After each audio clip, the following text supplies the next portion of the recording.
볼게요. 97쪽 비문학인데요. 그냥 그런 얘기를 하는데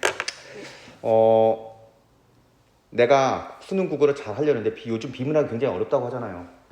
아무리 어려워봤자 이거는 교과서에 있는 내용들을 문학처럼요 다시 한 번 본 지문들을 다시는 접할 수 없어요. 하지만 비슷한 지문들이 굉장히 많이 나와요.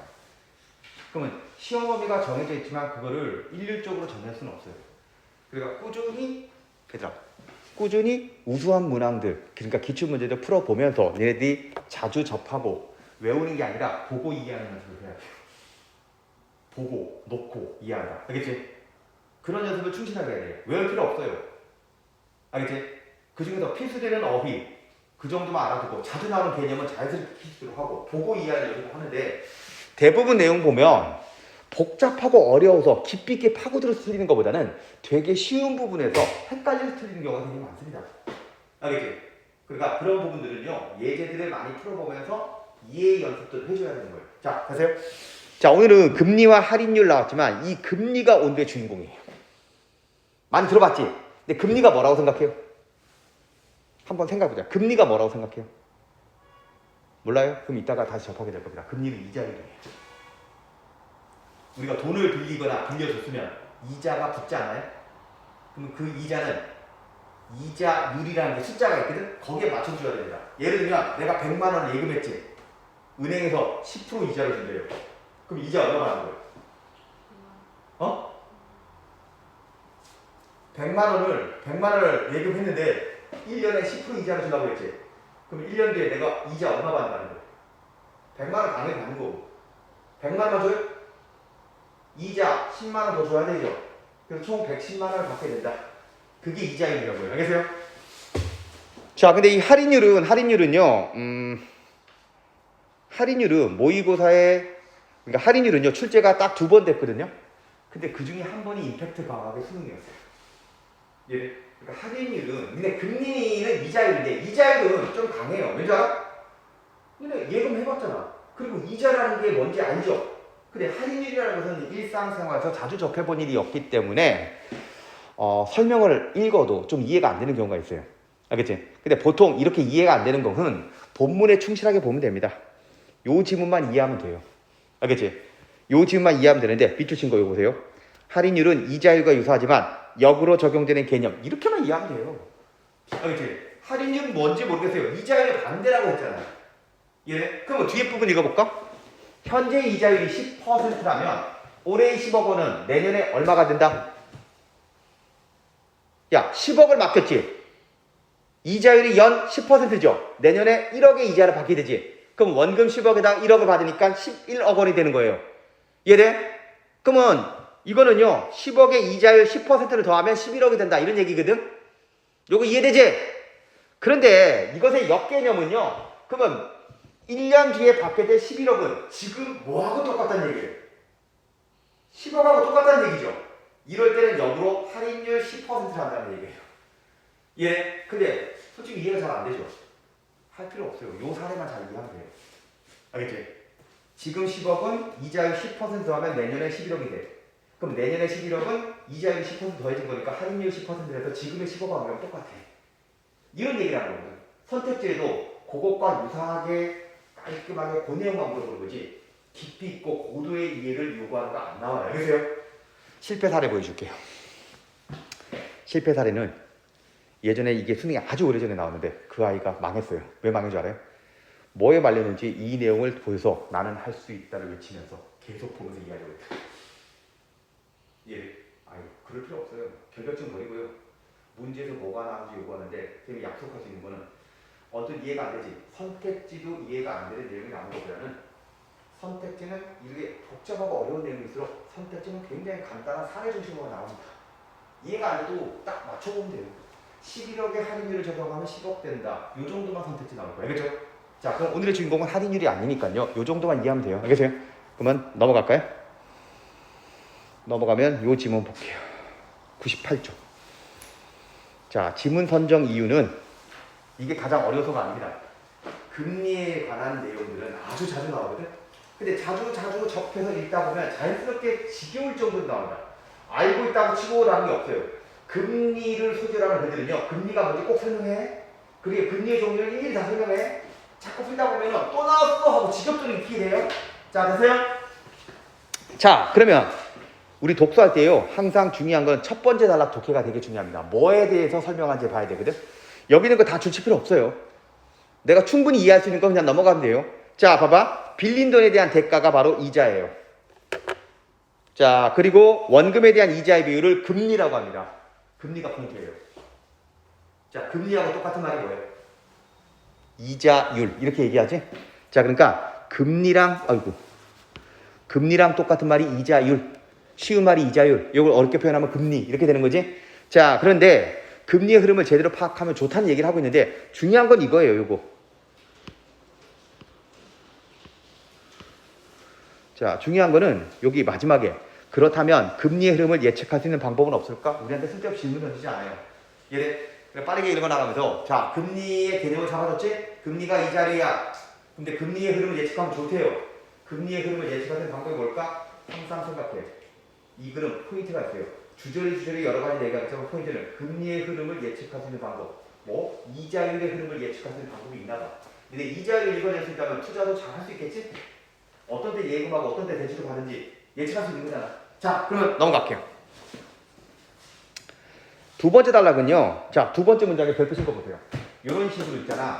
조건문 나올 거예요. 공식처럼 나오는 거. 무조건 물어봐요. 잘 봐. 자금 수요가 공급보다 많으면 금리가 올라가고 자금 공급이 수요보다 많으면 금리가 내려간다. 이거는 선생님이 경험을 나눠줄게요. A 하면 B 하고 C 하면 D 한다. 이건 무조건 말 바꿔서 물어봅니다. 예. 자, 너네 여기서 말 바꾼다는 것은 이렇게 내면 얼마나 쉬워요. 알겠어요? 이렇게 내면 얼마나 쉬워요. 그런 식으로 테스트하지 않아요. 여기서 말을 바꾼다는 것은 많으면을 적으면으로 바꾼다는 거예요. 이해돼요? 자, 그럼 보세요. 수요가 공급보다 적으면 올라가요, 내려가요? 수요가 공급보다 많으면 반대가 적으면이지? 맞니? 그렇기 때문에 공급이 수요보다 많으면 해당하는 거예요. 뭔 말인지 알겠어요? 자, 여기 있죠. 2번 문제. 2번 선택지 한번 보세요. 이렇게 나온다고. 자금 수요가 공급보다 적어지면 이거 에이 선생님 이거 누가 틀려? 많이 틀려요.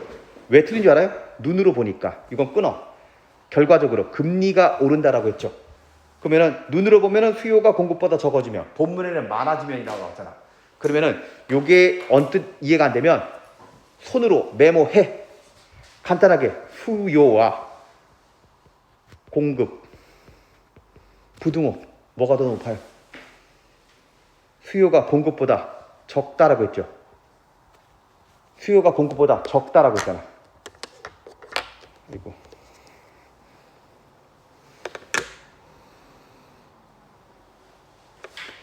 자, 수요가 공급보다 적다라고 했죠.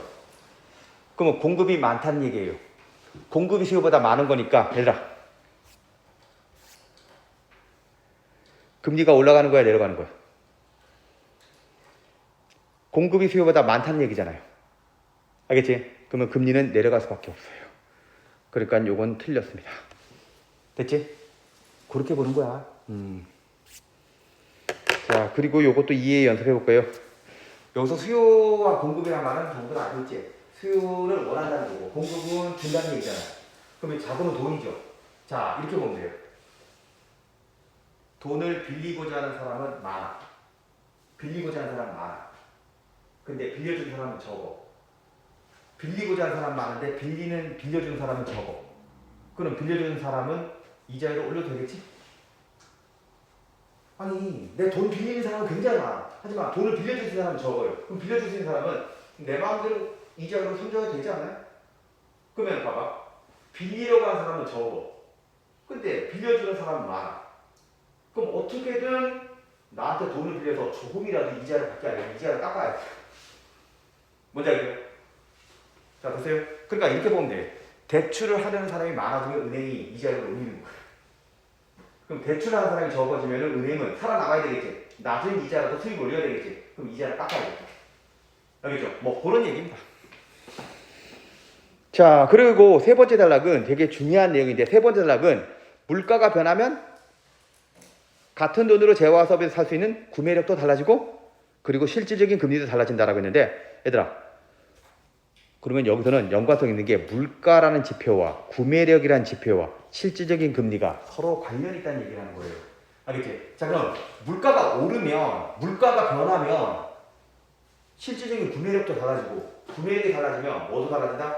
뭔지 모르겠지만 실질적인 금리도 달라진다는 거예요. 금리가 실질적인 금리가 뭘까? 일단은 연관성이 있다는 얘기예요. 우리 경제는 어떠한 현상이 다 맞물려 있거든? 자 니네 여기서 한번 선생님이 적어놓은 것만 이해하면 돼요. 물가가 오르면 구매력이 내려가요. 이해돼? 물가가 오르면 구매력이 내려가. 이해돼? 물가가 너무 비싸지? 그럼 사람들이 소비 많이 할까요? 적게 할까요? 소비를 하고 싶어도 돈 값어치가 떨어져가지고 예전만큼 소비를 못해요. 이해돼? 그러니까 물가가 오르면 돈 값어치가 떨어져서 구매력이 떨어진다니까? 얘네 초코파이가 500원이죠? 초코파이가 500원이라는 것은 1000원을 주면 초코파이도 없고 뭐도 받아요? 초코파이 얼마예요? 500원. 그럼 1000원짜리를 줬지? 그러면 내가 먹고 싶었던 초코파이도 받으면서 500원짜리 동전도 받죠? 근데 어느 날 편의점 가서 초코파이를 사고 1000원을 줬더니 500원 안 줘요? 500원 안 줘? 이봐요. 왜 안 줘요? 그랬더니 오늘부터 1000원이래요. 그러면은 봐봐. 초코파이만 바꿀 수 있지 500원을 못 받아. 돈 값어치가 어떻게 돼요? 내려갔지? 근데 이제 한 달 돼가는데 1000원을 냈더니 편의점 아니 봐봐. 더 내놔 봅니다. 왜요? 1000원 더 내놔. 오늘부터 2000원이래요. 이래. 야 500원짜리를 살려고 500원짜리 야 초코파이 하나 살 때 500원만 내면 되는데 2,000원으로 올랐다면 돈 값어치가 오른 거예요? 떨어진 거예요? 오른 거 물가입니다. 그치? 물가가 오르면 내가 물건을 살 수 있는 물건의 양은 줄어들 수밖에 없어요. 얘들아 생각해봐. 2,000원으로 옛날 가격이면 500원 때 몇 개 살 수 있어요? 4개 살 수 있잖아요. 근데 지금은 몇 개? 하나밖에 못 사죠. 그럼 구매력이 떨어진다는 말 이해돼요? 그러면 볼게요. 자 그리고요 밑에 명목적인 금리와 실질적인 금리를 구별하라고 했죠. 이거 굉장히 중요한 말입니다. 명목금리는 물가상승률 더하기 실질금리예요. 알겠지? 그러면은 보세요. 밑에 보시면 명목금리는 우리가 접할 수 있는 표면상의 금리. 그러니까 우리가 각종 숫자로 접할 수 있는 그런 금리들이 있지? 걔가 명목금리예요. 자 보세요. 각종 금융기관이 제시하는 일반적인 예금과 대출의 금리가 여기에 해당합니다. 실질금리는 명목금리에서 물가상승률을 차감한 금액이다. 이게 뭔 말이냐면은 요거 말하는 겁니다. 실질금리는 명목금리에 자 보세요. 요 식을 변형. 수학에서 많이 배웠잖아. 식을 변형하는 거. 실질금리를 계산하려면 물가상승률을 넘기면 되잖아요. 그러니까 실질적인 금리는 우리가 알고 있는 그 원래 숫자로 나타나는 거기다가 물가상승률을 빼라는 얘기예요. 예? 알기 쉽게 얘기할게요. 앞으로 실질이라고 붙은 것은 숫자로 표현되는 것에는 좀 함정이 있어요. 진짜 실질적으로 얻는 게 뭐냐 이거거든. 자 그럼 제가 극단적으로 볼게요. 어떤 사람이 자 프로 운동선수들은 돈 많이 벌지 않나요? 돈 많이 버는 사람 많죠? 연봉이 한 100억이다. 그럼 와 1년에 얼마나 벌어? 100억이다. 라고 할 때 우리는 당신 1년에 통장에 얼마가 들어온다고 생각해요? 100억이 들어온다고 생각하지. 100억 들어올까요? 아니거든. 아니거든. 100억 연봉이라고 해도 그 사람이 1년에 진짜 100억이 통장에 들어올 것 같아요? 얼마 들어올 것 같니? 뭘 제외해야 돼? 소득 신고를 하면 소득 그렇게 고액연금자들은 니네도 나중에 회사를 내면 소득세라고 내야 돼. 얘네 자 우리나라는 무지세율이기 때문에 많이 벌면 많이 벌수록 세율이 높아요. 알겠지? 나도 잘 모르겠지만 100억 정도 받으면 세율이 거의 뭐 30% 이상이다 보면 돼요. 알겠지? 30% 이상으로 볼게요. 그러면 그 사람이 30%로 계산해 볼게요. 100억 벌면 세율이 30%다. 그러면 통장에 얼마 들어온다는 얘기? 70만 원. 70만 70억. 30억은 뭐다? 세금. 그러니까 그 사람의 실질소득은 얼마다? 70억이다. 이거예요. 하지만 사람들은 저 70억 벌어요라는 말을 믿지 않아요. 뭐라고 믿어요? 100억. 그럼 얘들아 실질소득을 계산할 때는 그럼 이렇게 계산하는 거예요. 받는 연봉에다가 소득세율을 빼야 돼요. 예, 그것처럼 자 보세요.